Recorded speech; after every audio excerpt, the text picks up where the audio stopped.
Bien sûr, vous pensez qu'un poisson et un légume, ça n'a rien à voir. Qu'une laitue n'a pas besoin d'une truite pour pousser et que la truite n'a pas besoin de la laitue pour grandir. Eh bien ça, c'était avant. Avant l'aquaponie. Quoi? L'aquaponie. Un système de production révolutionnaire qui permet d'élever ensemble des poissons et des végétaux. Un système très vertueux où chacun aide l'autre à se développer. Et surtout, un procédé 100% écologique où tout se transforme et rien ne se perd. C'est cool! Aujourd'hui, un poisson sur 3 provient de l'aquaculture, c'est-à-dire d'un élevage. En recherchant les moyens les plus efficaces de diminuer la pollution liée à ce type de production, Andreas Graber, chercheur à l'université de Zurich, s'est tourné vers l'aquaponie. Un type de culture très écolo et innovant. Si on regarde tout cet univers de l'aquaculture, on voit presque des problèmes. C'est les déchets de l'aquaculture, on a fait une pollution de l'environnement. Et l'aquaponie me donne une possibilité de faire une production de poissons et de plantes dans un système très, très écologique. Alors expliquons déjà les rudiments de l'aquaponie. Une pratique pas si nouvelle que ça, puisqu'on en retrouve des traces chez les Mayas 2 millénaires avant Jésus-Christ. Précision utile, ce système ne fonctionne qu'avec des poissons d'eau douce. Alors comment ça marche? L'aquaponie permet d'associer dans un système fermé l'élevage de poissons et la culture de plantes. Le principe? Les excréments des poissons servent d'engrais aux plantes qui, à leur tour, vont purifier l'eau des poissons. Pour cela, il faut en fait un troisième élément, les bactéries. Elles vont permettre de transformer l'ammoniac contenu dans les déjections du poisson et très nocif en nitrates qui seront assimilables par les plantes et qui lui serviront de nutriments pour sa croissance. En absorbant les nitrates avec leurs racines, les végétaux nettoient à leur tour l'eau qui, purifiée, peut repartir alors dans le bassin des poissons. Et ainsi de suite. Andreas n'en est pas seulement resté à la théorie. Il a créé une start-up, Urban Farmers, destinée à mettre en pratique le procédé de l'aquaponie. Mais pas n'importe où. Nous sommes partis avec Urban Farmers avec l'idée de porter cette technologie de l'aquaponie dans la ville. C'est donc en pleine zone industrielle de Bâle que les Urban Farmers ont choisi d'implanter leur ferme urbaine. Pour Andreas, il était important de montrer que l'aquaponie peut se pratiquer partout, même sur un toit d'immeuble. Ce qui compte, c'est de rapprocher la production du consommateur. Nous, en Suisse, nous importons toujours beaucoup de légumes, des fruits des Pays-Bas. Mais c'est aussi possible de produire tous ces aliments ici, directement en Suisse. Dans cette ferme d'un nouveau type, les tomates, les poivrons, les piments ou le cresson cohabitent avec les poissons. Ici, en un an, on a produit 5 tonnes de végétaux et 800 kilos de poissons. N'importe quelle plante maraîchère à feuilles et à fruits pousse avec l'aquaponie. Mais oubliez la pomme de terre ou la carotte. Pour comprendre comment ça marche, il faut se rendre au cœur du système, dans la salle qui abrite les bassins de poissons. Ça commence avec la nourriture du poisson. Nous avons des poissons spéciaux, tropicaux, du tilapia, que nous allons nourrir avec de la nourriture végétale. Ça contient du soja, du maïs, des plantes végétales, pas de farine animale. En utilisant cette nourriture, nous pouvons produire ici un poisson de très haute qualité en utilisant l'eau du robinet. Premier élément du système, donc, le bassin de poissons. Au fond du bassin, une évacuation permet de récupérer les précieuses déjections qui sont dirigées vers un premier filtre, le filtre tambour. Tadam! Il permet de faire une première séparation entre les particules fines et les particules solides. Ce sont les particules fines qui resteront dans le système. Les particules solides, elles, sont dirigées vers le filtre de décantation, qui permet d'obtenir une boue très solide, non assimilable par le système. Elle sera revendue, car c'est un engrais très recherché. Les particules fines continuent leur chemin dans le système, direction le biofiltre, où un nouvel intervenant entre en jeu, les bactéries.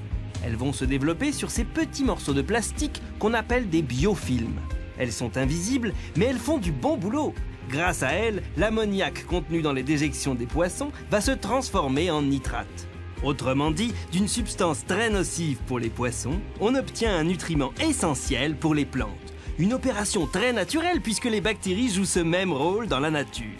Une fois filtré, le précieux liquide est dirigé vers les plantes dans la serre. Alors les poissons sont à l'autre côté, maintenant nous sommes dans la serre. Et le eau de poisson, qui est riche en nutriments, il arrive ici, dans les bassins de plantes, où nous cultivons des plantes, imaginez-vous, sans terre. L'eau vraiment remplace la terre. Les plantes ont les racines qui flottent dans l'eau, c'est l'eau des poissons qui nourrit nos plantes.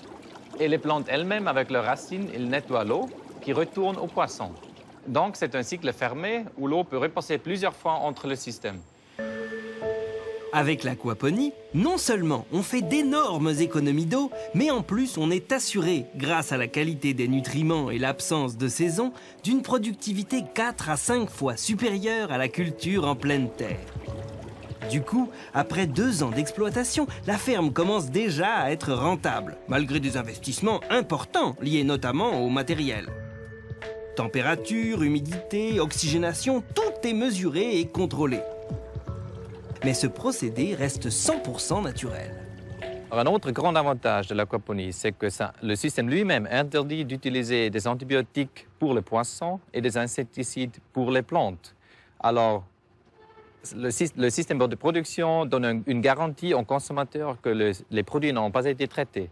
L'aquaponie, c'est une garantie de produits sains, locaux et donc frais. Urban Farmers écoule sa production en supermarché et chez 5 restaurateurs de la ville. La récolte est livrée le jour même et sans émission de CO2. Tout est dans les mollets. 1, 2, 1, 2. Dans ce restaurant gastronomique où on fait très attention à la qualité des produits, tous les légumes viennent de chez Urban Farmers.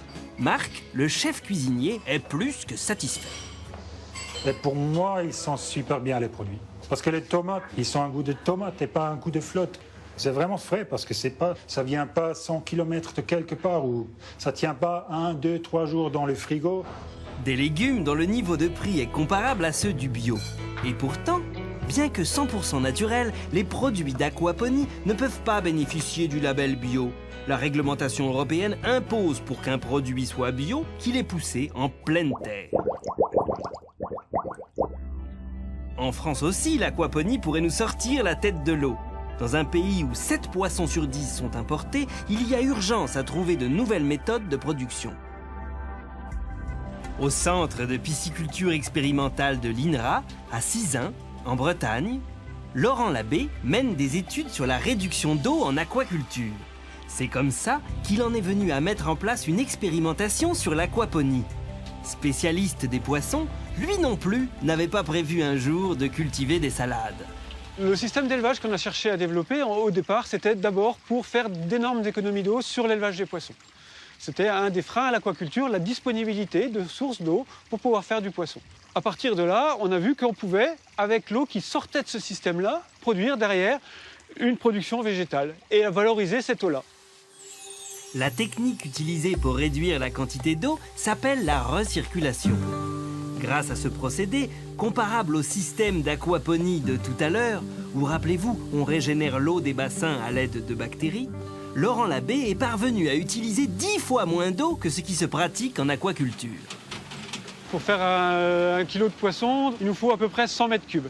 100 mètres cubes d'eau. Pour un système tel que celui-ci, on n'aura besoin que de 7 mètres cubes d'eau. Ici, le poisson qui sert à expérimenter différentes méthodes d'aquaculture dans 400 bassins, c'est la truite, le poisson d'eau douce le plus consommé en France. Mais quel que soit le poisson, le problème de l'aquaculture, c'est la pollution des eaux. Là encore, l'aquaponie fait des miracles. Comparons l'eau qui sort d'un élevage classique à celle qui sort d'un système d'aquaponie. Dans un cas, l'eau très sale devra être nettoyée, et dans l'autre, l'eau très propre peut être réutilisée. Voilà, on peut constater la différence. L'aquaponie impose une petite révolution des mentalités, en faisant se rencontrer le monde de l'aquaculture et celui de l'horticulture. 2 métiers différents, deux milieux professionnels qui ne se connaissent pas, mais Laurent Labbé en est sûr, c'est l'avenir. On part vers des systèmes un peu plus complexes, un peu plus intégrés, qui nous sortent un peu des systèmes monospécifiques. Une espèce peut aider une autre à se développer. Ça paraît simple comme ça, mais c'est très complexe. Il faut qu'on retravaille encore un petit peu là-dessus pour qu'on puisse proposer des choses, disons, clés en main aux producteurs. Mais on y arrivera.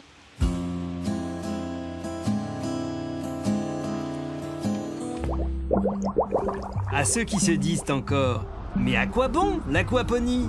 À ceux qui pensent aussi que l'aquaponie c'est bien sympa, mais que ça ne peut pas produire de grosses quantités, ou encore que le modèle économique est fragile, les Américains apportent la preuve du contraire.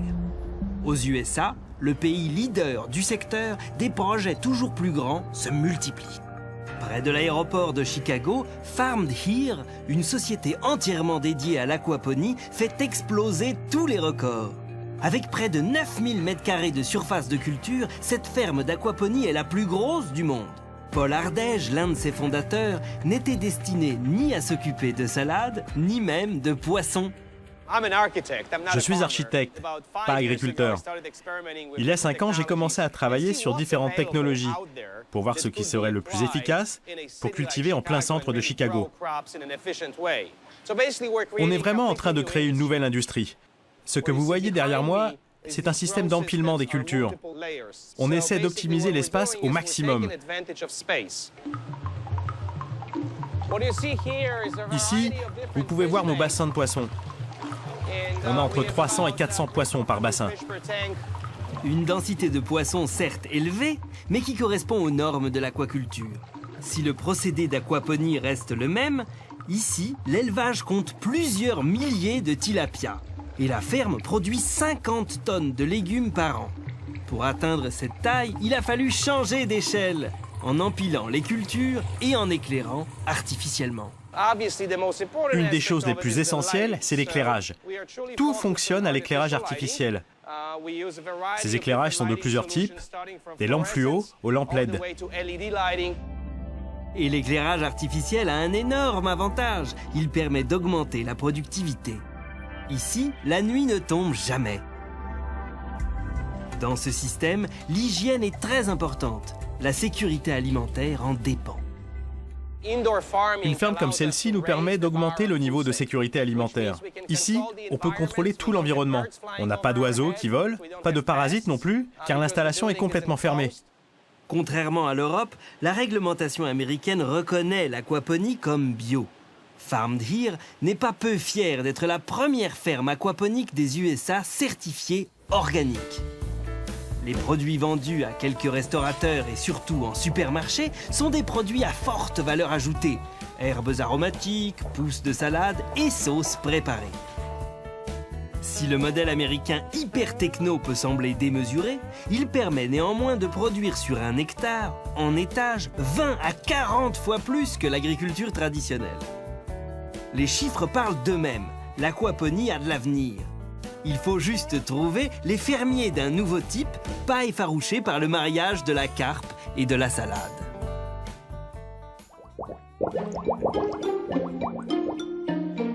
Sur arte.tv/futurmag, retrouvez l'interview d'Agnès Joly, chargée par la Commission européenne de développer l'aquaponie en France. Et pourquoi ne pas tenter l'expérience vous-même et fabriquer un système d'aquaponie ? Découvrez comment sur notre site internet.